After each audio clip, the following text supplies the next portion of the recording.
We should also note that many of these legends, such as those from ancient Egypt or the Indus Valley, were referred to at the times as historical fact. Now, whether they were extraterrestrial in nature or perhaps survivors of an ancient civilization all but wiped out, primitive humans would have viewed these advanced figures as gods, and as such, these gods ruled over humanity for thousands of years.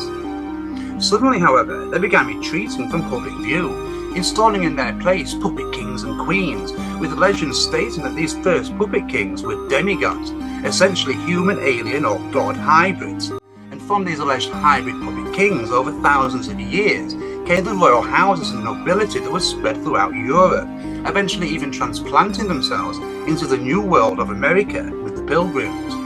So, speculatively thinking, if these royal houses and nobility had ascendants who were hybrids, part human and part god or extraterrestrial, could it be that these extraterrestrials had literal blue blood?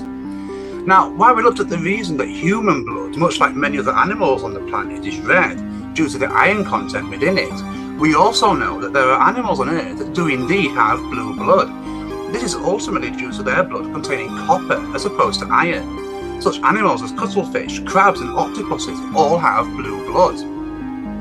Of further interest, there are some researchers who offer that octopuses, one of those blue-blooded creatures, very well might not have originated here on Earth, but could well have found itself in our oceans after piggybacking a cosmic ride on the back of a meteor that splashed down into the water thousands, perhaps millions of years ago. And it's perhaps also interesting to note that some legends and creation stories refer to the gods not only as coming from another world, but of coming from an aquatic one. Now, with all of this in mind, we might contemplate that the gods, whatever they were, came from a planet or realm of existence that had an abundance of copper, and in the same way that Earth has an abundance of iron. And if this was the case, we might imagine that life on that potential planet would have blood based on copper instead of iron, blood that would essentially be blue in colour. It is also interesting to note that many of the Hindu gods are depicted as having a blue, pale appearance,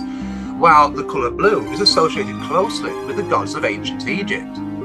Okay, so if we assume for a moment that these copper blood-based entities did arrive on Earth in antiquity and become the gods of the ancient world, they would then need to find ways to replace the copper in their bodies.